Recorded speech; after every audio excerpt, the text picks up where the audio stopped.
Happy Halloween, my fellow page turners. I'm Matthew, the man with a hat who reads. And for today, I got something special for you all.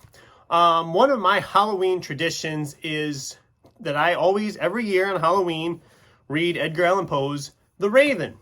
So I thought, just for fun, maybe I should just do a video of me reading it. I've seen it kind of going on, people reading poems and sharing them on their booktube. So I thought, well, The Raven's one of my favorites. So I got my Poe book. Let's get started.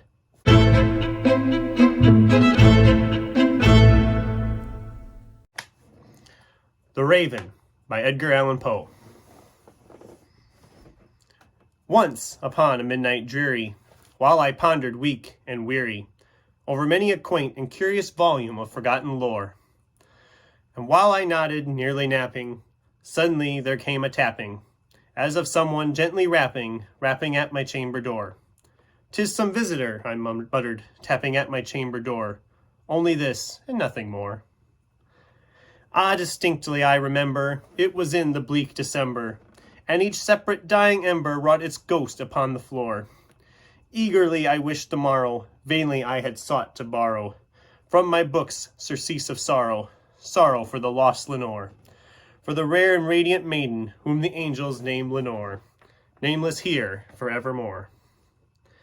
And the silken, sad, uncertain rustling of each purple curtain thrilled me, filled me with fantastic terrors never felt before. So that now, to still the beating of my heart, I stood repeating, "'Tis some visitor entreating entrance at my chamber door. Some late visitor entreating entrance at my chamber door. This is it, and nothing more." Presently my soul grew stronger, hesitating then no longer. "Sir," said I, "or madam, truly, your forgiveness I implore. But the fact is I was napping, and so gently you came rapping, and so faintly you came tapping at my chamber door, that I scarce was sure I heard you. Here I opened wide the door. Darkness there, and nothing more." Deep into that darkness peering, long I stood there, wondering, fearing, doubting, dreaming dreams no mortal ever dared to dream before. But the silence was unbroken, and the darkness gave no token, and the only word there spoken was the whisper word, "Lenore." This I whispered, and an echo murmured back the word, "Lenore," merely this, and nothing more. Back into the chamber turning, all my soul within me burning, soon again I heard a tapping somewhere louder than before. "Surely," said I, "surely that is something at my window lattice. Let me see then what there it is, and this mystery explore. Let my heart be still a moment, and this mystery explore. 'Tis the wind, and nothing more."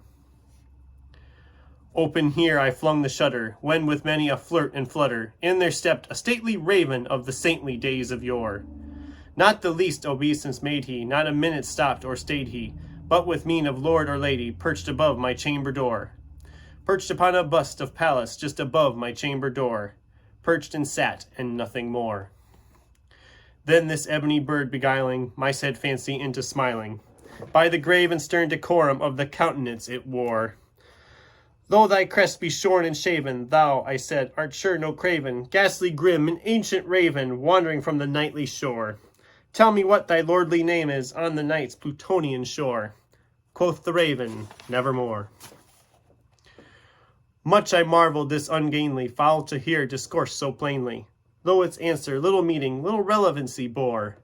For we cannot help agreeing that no living human being ever yet was blessed with seeing bird above his chamber door, bird or beast upon the sculptured bust above his chamber door, with such name as Nevermore.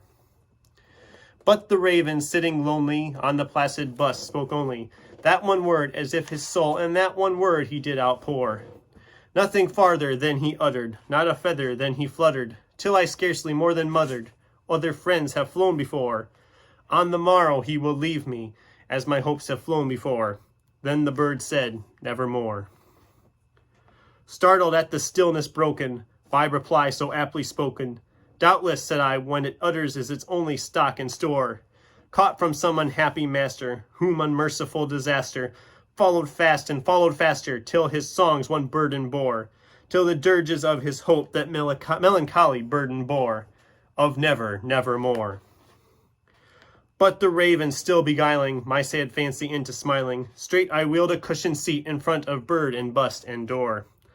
Then upon the velvet sinking, I betook myself to linking fancy unto fancy, thinking what this ominous bird of yore, what this grim, ungainly, ghastly, gaunt, and ominous bird of yore meant in croaking nevermore. This I sat engaged in guessing, but no syllable expressing to the fowl whose fiery eyes now burned in my bosom's core.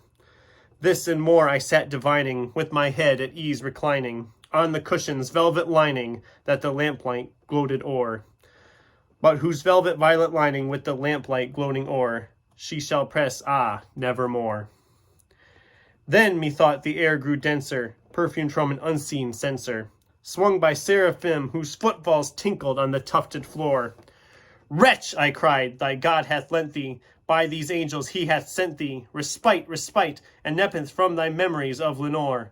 Quaff, oh quaff this kind nepenthe, and forget this lost Lenore. Quoth the raven, nevermore.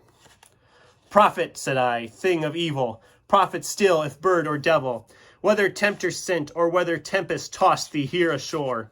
Desolate yet all undaunted, on this desert land enchanted, on this home by horror haunted, tell me truly, I implore. Is there balm in Gilead? Tell me, I implore. Quoth the raven, nevermore. Prophet, said I, thing of evil, prophet still if bird or devil, by that heaven that bends above us, by that God we both adore.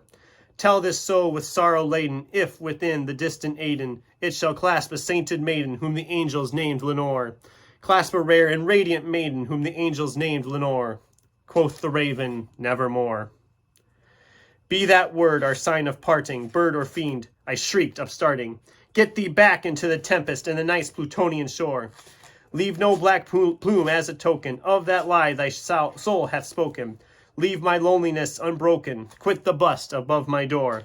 Take thy beak from out my heart, and take thy form from out my door. Quoth the raven, nevermore. And the raven, never flitting, still is sitting, on the pallid bust of Pallas just above my chamber door. And his eyes have all the seeming of a demon's that is dreaming, and the lamplight o'er him streaming throws his shadow on the floor. And my soul from out that shadow that lies floating on the floor shall be lifted nevermore.